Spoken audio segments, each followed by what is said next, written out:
হযরত আলী ইবনে আবি তালিব রাদিয়াল্লাহু তাআলা আনহু থেকে বর্ণিত, তিনি বলেন, আমি রাসূল পাক সাল্লাল্লাহু আলাইহি সাল্লামের কাছে ছিলাম।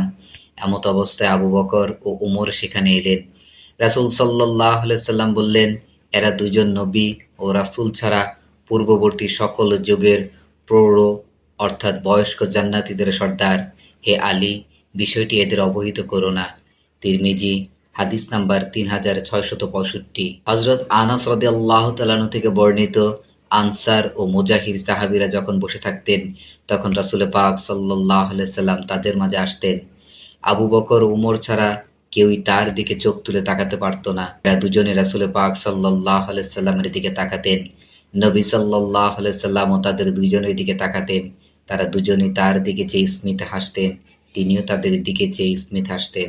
তিরমিজি, হাদিস নাম্বার 3668। ইবনে উমর রাদিয়াল্লাহু তাআলা আনহু থেকে বর্ণিত, রাসূল সাল্লাল্লাহু আলাইহি সাল্লাম একদিন ঘর থেকে বের হলেন। তিনি আবু বকর ও উমর সহ মসজিদে প্রবেশ করলেন।